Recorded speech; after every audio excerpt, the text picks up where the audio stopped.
और कितने विवाह हुए हैं, ये श्रवण कराने की कृपा कीजिएगा। आज सुखदेव जी महाराज वर्णन करते हैं कि राजा कामस्तु वासुदेवांशु दग्धा प्राग रुद्रमन्निना देहो पिपतये भूयस्मेव प्रेतध्यमः। राजन, एक सम्रासुर नाम को दानव राक्षस, उसे वरदान था बंधु, द्वारकाधीश की पहली संतान होगी वो मेरी काल होगी,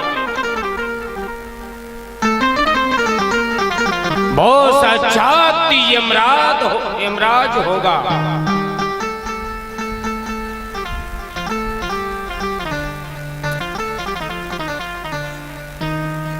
एक वृत्तासुर नाम को दानव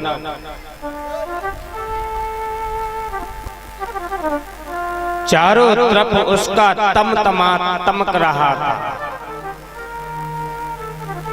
संत ब्राह्मण गरीब त्राय करते थे बंधु, उसे भी वरदान था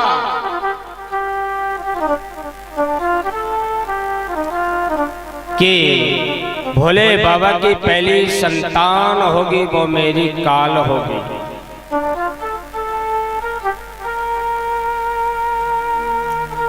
आज क्या हुआ है?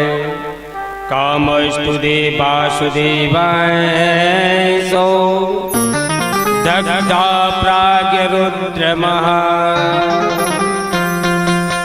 पहली संतान हुई बंधु द्वारकाधीश के एक सम्रासुर नाम को दानव। माया में बड़ा प्रवीण था वो, माया से दासी का रूप बदल के और रुक्मिणी के कक्ष में जाकर के प्रवेश हो गया।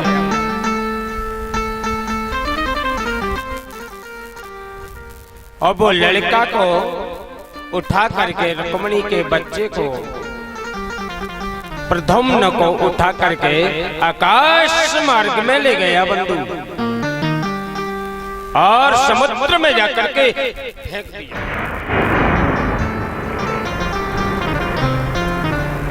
संयोग बस से एक मछली उस बच्चे को निगल गई। मल्ला ने जाल फेंका बंधु, तो संयोग से वो मछली उस जाल के अंदर फंस जाती है।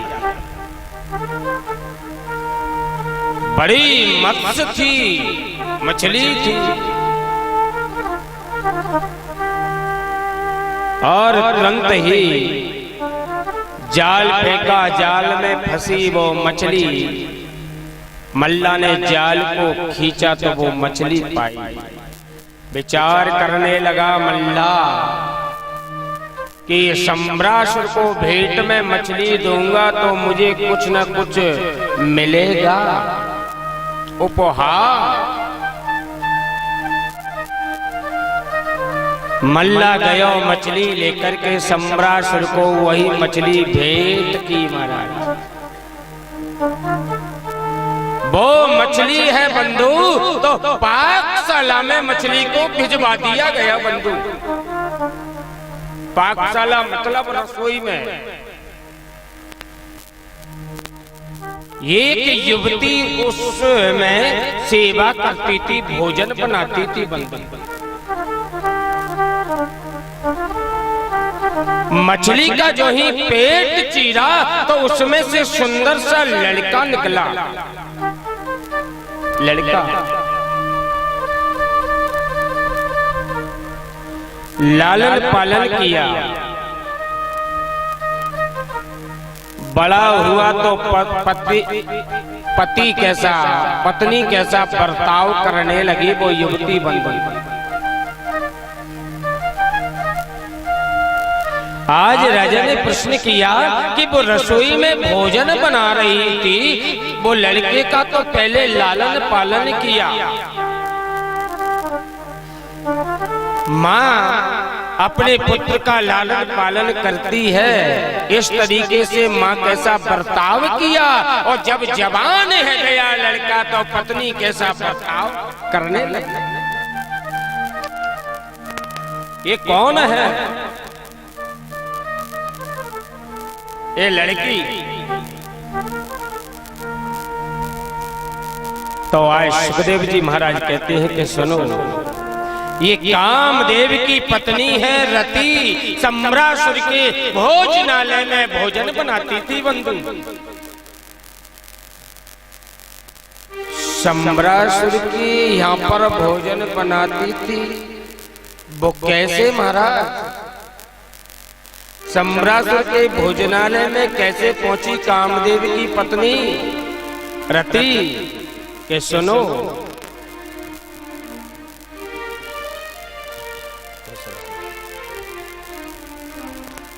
कैसे पहुंची? आज सुखदेव जी महाराज वर्णन करते हैं कि सुनो, वृत्तासुर नाम को दानव था,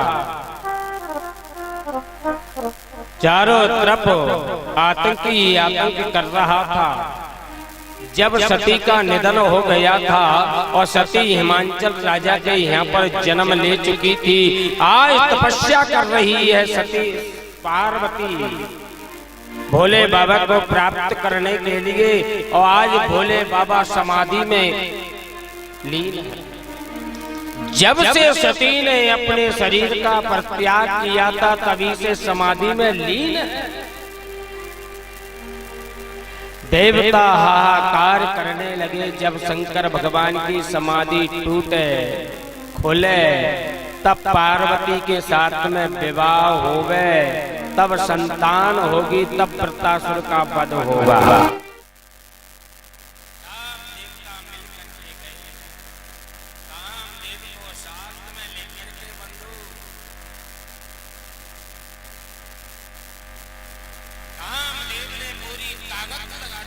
तो कामदेव जाने के लिए तैयार। बाबा कोई साधारण देवता नहीं है, वो साक्षात परमात्मा है।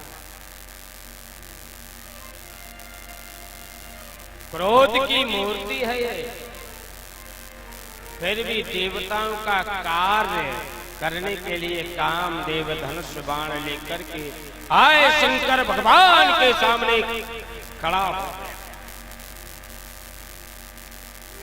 एक एक बाण चलाने लगा बंधु कामदेव।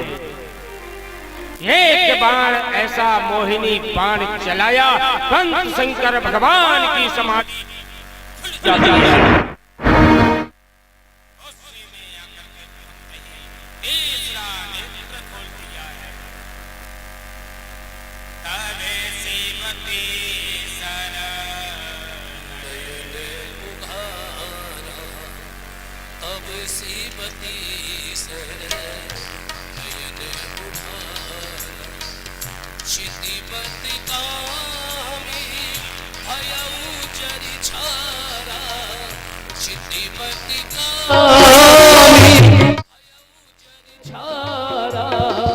तब सीबती सर नयन उघारा, तब सीबती सर नयन उघारा।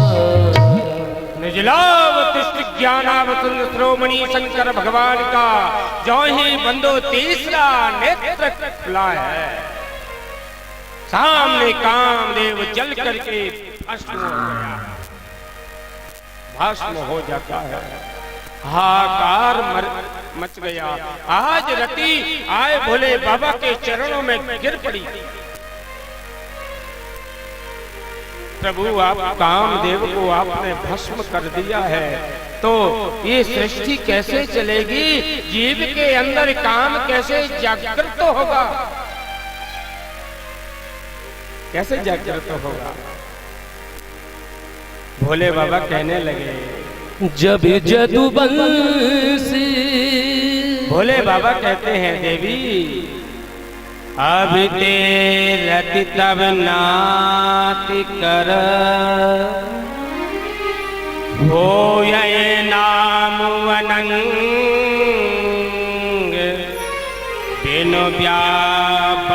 बिनु बपु व्यापै सबई पुनो सुने सुन निजे मिलन प्रसंग। देवी तुम चिंता मत करो,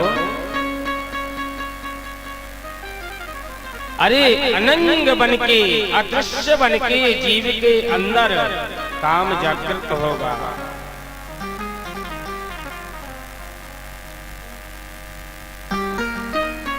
तपस्या में लीन हो गई सती।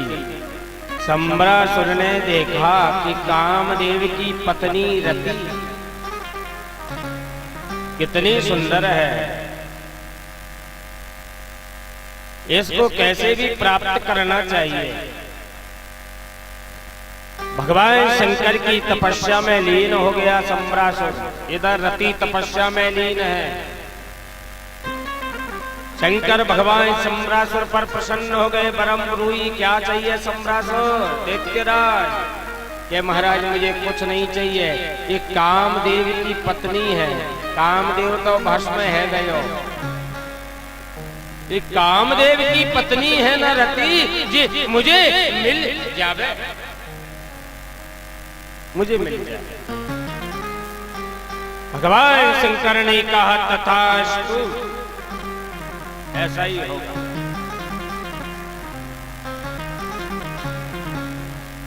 और रति के पास में भोले बाबा आए। देवी क्या चाहिए? परम रूही तेरी भी तपस्या पूर्ण हो गई। रति ने कहा वो तो बात ठीक है प्रभु, आपने वरदान कैसे दे दियो सम्रासुर को? मैं तो पतिव्रता स्त्री हूँ, मैं दूसरे पति का तो चिंतन नहीं करती, स्वप्न में भी चिंतन नहीं करना चाहता।